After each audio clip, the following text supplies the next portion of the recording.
তো বন্ধুরা, তো আজকে দেখেন দুটো বাচ্চা পায়রা দেখাবো। তো এই বাচ্চাগুলোর মধ্যে এমন কোয়ালিটি এসছে মানে আপনি ভাবতেও পারবেন না। তো পায়রার মা বাবাকে দেখবেন আর এদের দেখলে আপনি অবাক হয়ে যাবেন। তো এই দেখেন একটা বাচ্চা আমি প্রথমে দেখাচ্ছি। এই বাচ্চাটা খালি পাটা দেখেন কত লম্বা, একদম সারসের মতো একদম। আর এর মধ্যে এমন একটা কোয়ালিটি এসছে সেটা আপনাদের সাথে শেয়ার করবো দেখেন, যার কারণে আমি এই দুটো বাচ্চা দেখাচ্ছি। আর একটা বাচ্চা আছে, ওটাও আমি ধরে দেখাবো। তো এই দেখেন এই পায়রাটা, তো এই পায়রাটা খালি পাটা দেখেন কত লম্বা লম্বা চিকন চিকন পা। আর এই পায়রাটার মা হলো কালাঙ্কা পায়রা আর বাবা হলো হলুদ চোখের পায়রা। আর এই বাচ্চা বেরিয়েছে টিক্কি লাইনের পায়রা, মানে বুঝতে পারছেন টিক্কি লাইনের যে কালো দানা আছে একদম ডিপ কালো দানা পায়রা। তো আমি পায়রাটার চোখ দেখাচ্ছি। তো এখন তো কিছু বুঝতে পারবেন না, পায়রাটা একদম জিরো পরের পায়রা, সামনে দিয়ে দেখলে বুঝতে পারবেন এটা কীরকম কালো দানা বাচ্চা আছে। আর রিংটাও পুরো কমপ্লিট আছে, পুরো একদম কালো চোখের পায়রা। মানে এই পায়রাটা একদম বিন পর, তাও এই পায়রাটার চোখ একদম একটা বড় পায়রার যেমন কালো দানা হয় ওরকম চোখ আছে, একদম কালো কুচকুচে চোখ। এ দেখেন ডানাটা, পায়রাটা আমার বেরিয়ে গেছিলো প্রায় 4 দিন আগে বেরিয়ে গেছিলো, একদম ছোটো ডানা নিয়ে বেরিয়ে গেছে। মানে হাতে খাঁচাই ছিল, ওখান থেকে আমি খাবার খাওয়াচ্ছিলাম, তো ওখান থেকে পায়রাটাকে আমি নিয়ে আসতে গেছি। দেখেন পা দেখেন লেজের উপরে চলে গেছে, পাটা খালি ফলো করেন। এই পায়রা দেখেন লেজটা দেখেন 5 আঙ্গুলের মতো লেজ আছে, কিন্তু পা দেখেন পায়রাটা খালি লেজের থেকেও প্রায় 100 মতো বেশি হয়ে যাচ্ছে। আমি তো সেরকম টানলে আরও বেশি হয়ে যাবে। এই দেখেন পাটা দেখেন খালি, মানে সারস পাখির মতো পায়রা বাচ্চাটা হয়েছে। তো এদের মা বাবাকেও দেখাবো। আর এই বাবা মানে দুর্দান্ত ওড়ে, যখনই ওড়াই এই মা বাবাকে 5 ঘন্টা উড়ে নামে। এখনও যে পায়রাটা এই পায়রাটাকে উড়াচ্ছি, তো এর উড়ান তো আগে আমি একটা দেখেছি। তো এই পায়রাটাকে ঠিকঠাক মতো উড়ালে এখন এই গরমে 7 ঘন্টা 8 ঘন্টা উড়ে যাবে, জাস্ট ওই গম আর কিছু খাবার খাইয়ে। তো আমি এখন ওড়ানো পায়রার খাবার এখনও আনিনি, তো টাইম পেলে ওড়াবো। তো সেই হিসেবে আমার কাজ ছুটেছিলো, তাই 2 দিন পায়রা ওড়ালাম, তারও ভিডিও দিলাম। তো এই দেখেন পায়রাটার ডানা, এর চোখটা দেখলেন তো আশা করি বুঝতে পারলেন, একদম কাঁচা হলুদ চোখ। আর একটা এর মা আছে, ওটার চোখও আমি দেখাবো। দেখেন এ দেখেন পায়রা দেখে মনে হবে যে পায়রার মধ্যে কিছুই নেই, কিন্তু এই পায়রা যখন মারাপিট করে না তখন এর আসল লুকটা বেরিয়ে আসে। মানে এর ডানায় এতটা জোর, মানে প্রচুর জোর। এ একবারে 4-5 বার ডানা চালিয়ে দেয়, এত স্পিডে ডানা চালায়। কিন্তু হাতে ধরে যখন দেখবেন তখন পায়রা দেখে কিছু বুঝতে পারবেন না এর মধ্যে কি আছে না আছে। তো এ দেখেন এই যে এই মাদিটা আর আগের নটটা দিয়ে বাচ্চা, ওই সারস বাচ্চাটা বেরিয়েছে দেখেন। তো এই মাদিটাকে আমি সেল করার জন্য ছেড়েছিলাম, তো তখন কাজের চাপে দুজন নেবে বলছিল, তো তাকে আর দিতে পারিনি। তারপরে ওই বাচ্চাটা তখন ছোটো ছিল, তো ওই বাচ্চাটাও আমি সেল করবো বলে দিয়েছিলাম, তো তখন ওই কাজের চাপের জন্য নিতে পারিনি। অনেকে বলেছিল বাচ্চাটা, তো ডেলিভারি করতে বলছিল, তো আমি সেরকম মানে বাড়ির থেকে পায়রা দিই না, তো বাড়িতে এসে পায়রা নিতে হবে। এই দেখেন বাচ্চাটা যেমন লুক, আর পায়ের ওখানটা দেখেন অল্প অল্প সাদা আছে, যার কারণে বাচ্চাগুলো দেখতে ভালো লাগে। এই পায়রার পা দেখেন, আর এই পায়রার পা দেখেন বুঝতে পারেন। আর বাচ্চারা সবসময় ঘেটিটা নিচু করে এরকম মানে ডাক পাখির মতো ব্যবহার করে। ডাক পাখি তো চেনেন, ও সবসময় ও কিন্তু চাইলে গলাটা উঁচু করে রাখতে পারে, কিন্তু গলা উঁচু করছে না। আমি দেখছি বাচ্চাটা ও গলাটাকে নিচু করে রাখছে। আর পাগুলোকে দেখেন, শুধু পাগুলো দেখলে বুঝতে পারবেন প্রচুর শেয়ানা পায়রা, একদম বাচ্চা বয়সতে বেরিয়ে গেছিলো, উড়ে গেছিলো। তো আশেপাশে ঘোরাঘুরি করছে, সকালে বেরোলো ব্যাস, তারপরের থেকে আর পায়রা দেখতেই পাইনি। ঠিক বিকেলবেলা দেখি বাচ্চা পায়রা চলে এসছে বাড়িতে। তো এত খুশি হয়ে গেছিলাম এই পায়রাটা চলে এসেছিলো। তো এখন একে আমি ছাড়বো না, এ যখন একটু দুপুর হবে তখন আমি একে ছাড়বো। তো সেট হয়ে গেছে, তো এই বাচ্চাটা এখন আর ছাড়বো না। ওই যখন দুপুর হবে তখন একটু আরও মজবুত হবে, তখন আমি পায়রাটা উড়াবো। তো আরেকটা বাচ্চা দেখেন এই যে, তো এই পায়রার খাসিয়ত কী হয়েছে, এই পায়রা অন্য পায়রার সাথে উড়তে পারে না। এই পায়রা সবসময় নিচ থেকে ওড়ে, মানে এক টাওয়ার পায়রা হয়েছে। তো এদের মা বাবা দেখাবো, মানে এর উড়ানটা এত সুন্দর, নিচ থেকে উড়বে পায়রা, একদম বড় একদম কাকের মতো দেখতে পারবেন যে পায়রা উড়ছে। তো এদের আরও বাচ্চা কাচ্চা করে এদের আমি একটা টিম ওড়াবো, শীতে ওড়াবো, কারণ এদের বাজ পাখি ধরতে পারবে না। এই পায়রা প্রচুর মজবুত পায়রা, মানে এতটাই মজবুত পায়রা আর কি বলবো। তো এ দেখেন এর বাবা হলো এটা, এর বাবা হলো 3 তাওয়ায় ওড়ে, মানে নারকেল গাছে হাইটে উঠবে, মানে নিচে একদম ছাদের উপর চলে আসবে, তারপরে আবার একটু চামচিকির মতো হবে, তারপরে আবার ডিপে চলে যাবে। ডিপে বেশিক্ষণ থাকে না, বেশি থাকে মাছ তাওয়ায়। ডিপে ওই 5-6 মিনিটের মতো থাকে, আর মাছ তাওয়ায় বেশি এরা টাইম কাটায়, লঙে চলে যায়।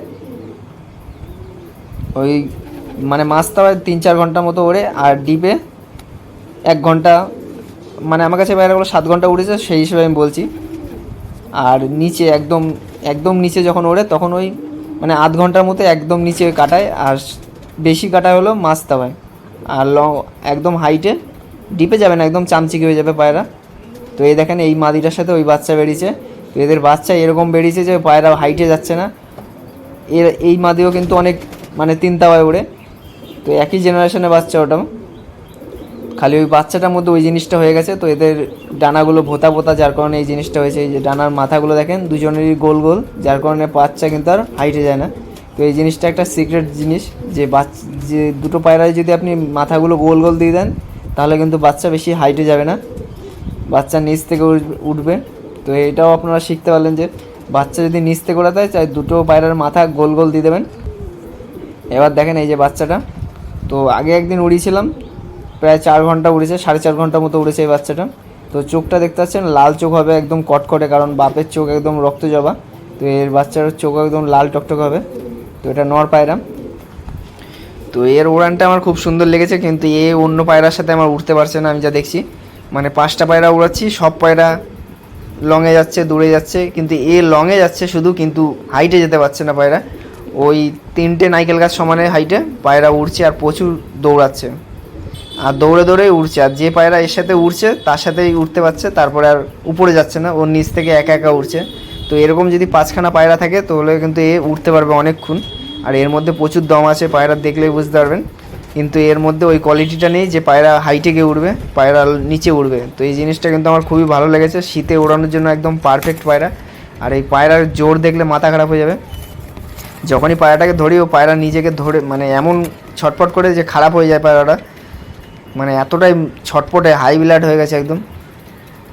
কিন্তু পায়রার হাইটে যাওয়া কমে গেছে। তো জোড়াটা ওইভাবে আমি দিয়েছি। তো আমি ডাইরেক্ট ভাই বোন দিয়ে দিয়েছিলাম, কারণ এই জিনিসটা আমি দেখিনি যে ওদের দুজনের গোল ডানা। তো এরকম দিয়ে দেখলাম যে কীরকম বাচ্চা বেরোয়। তো বাচ্চাটা আমার খুবই ভালো লেগেছে। তো এর মধ্যে সব কিছু এসছে, খালি পায়রাটা হাইটে যেতে পারবে না, পায়রাটা নিচ থেকে উঠবে। তো এদের আমি 5-6টা বাচ্চা রেডি করব শীতে ওড়ানোর জন্য। তো এই জিনিসটা কিন্তু দেখতে খুবই ভালো লাগবে যে পায়রার নিচ থেকে উড়বে সব, মানে কেউ দেখলেও অবাক হয়ে যাবে যে পায়রার নিচ থেকে ওড়ে এরকম। তো সব পায়রা একসাথে নিচ থেকে উঠবে, কারণ অন্য পায়রার সাথে আমি যে কোনো পায়রার সাথে দিয়ে দেখছি, কিন্তু এই পায়রা ওই জিনিসটা হচ্ছে না। পায়রা দম করছে কিন্তু পায়রা মানে এ কারোর সাথে মিশতে পারছে না। সব পায়রা হাইটে চলে যাচ্ছে, নিচে আসছে, কিন্তু এ নিচ থেকেই পুরো একদম দৌড়াচ্ছে। তো দেখেন, এই দেখেন। তো আরেকটা জিনিস আপনাদের দেখাচ্ছি, দেখেন এই যে এই সামনে পায়রাটা, তো এই পায়রার ব্লাড লাইনের মধ্যে কতটা ডানায় জোর আমি ওটা আপনাদের সাথে শেয়ার করছি। দেখেন, তো আমি পায়রাটাকে দেখেন এইখানটা বোমায় তুলে দিই, তারপর আপনার দেখাচ্ছি। দেখেন এই ডানাটা দেখেন, একদম 2টো ডানা আছে, তাও আমি ওই ডানাগুলো চেঁচে রেখেছি। এই যে এই পায়রাটা দেখেন, এর তো আমি একটা ডানা চেঁচে রেখেছি, তো এই ডানাটা আমি কেটে দেবো একটা কারণে। তো এদের ডানার মধ্যে এত জোর, মানে একটা আপনি ধারণা করতে পারবেন না। এর মাদি যদি আমি 1তলা হাইটে উঠে রাখি, মানে 1তলা হাইটে রেখে দিই, তো এই পায়রা এই 2টো ডানা নিয়ে ওই ছাদে উঠে যাবে যদি মাদি ডিম দেওয়া থাকে পায়রা, মানে এত জোরের ডানার মধ্যে। তো আমি একটা জিনিস আপনাদের দেখাচ্ছি, দেখেন। তো এই দেখেন পায়রা ছাড়ছি, পায়রা উড়ে বেড়াচ্ছে। তো ডানাটা দেখেন খালি, এই যে এই ঘরে ওর মাদি ছিল, তো ও চাইলে কিন্তু যে কোনো জায়গায় উঠে যেতে পারে। এই দেখেন পায়রা উড়ছে কত স্পিডে, মানে কত হাইটে চলে যাচ্ছে। তো দেখেন আমি পায়রাটাকে ছাড়বো, ও কীভাবে ওই ডারটায় উঠে যাবে, খালি পাওয়ারটা দেখেন পায়রার। তো এই দেখেন পায়রা ছাড়লাম, পায়রা দেখেন মনে হচ্ছে ডানা আছে পায়রার। তো দেখেন 2খানা ডানা আছে, তাও 2খানা ডানার আমি কেটে কেটে রেখেছি, মানে এত জোরে এই পায়রার ডানায়। তো কদিন আগে আমি ছেড়েছিলাম এইখানটা, ফট করে নিচে ও কিসের একটা ভয় পেয়ে গেছে, ওই চিলেকোটার উপরে উঠে গেছিলো। তারপরের থেকে ওই ডানাটা আমি আরও চেঁচে দিয়েছি। তো তাও দেখছি ওই শালা সেদিনকেও বেরিয়ে গেছিলো, এই অ্যাডভেস্টারের উপরে উঠে গেছিলো, আমার ভয়ে মানে জান বেরিয়ে গেছিলো। তো ও চাইলে কিন্তু অনেক দূর বেরিয়ে যেতে পারে। আর যখনই অ্যাডভেস্টারের উপরে উঠেছিল তখন ওর আসল রূপ বেরিয়ে গেছিলো, মানে একদম এত ভয় পেয়ে গেছে যে পায়রা উড়বে উড়বে করছিলো, ডানা কাঁপাতে শুরু করে দিয়েছিলো যে পালিয়ে যাবো। তো ওই পায়রাটাকে আমি এখনও ছাড়িনি, যার কারণে একটু বেশি ভয় আছে। তো ওই পায়রাটা আজকে ডানা কেটে দেবো। তো এদের ডানায় প্রচুর জোর, যে কটা আছে নর, মানে দেখে বুঝতে পারবেন না একটা ডানা নিয়ে এরকম হাইটে উঠে চলে যাবে।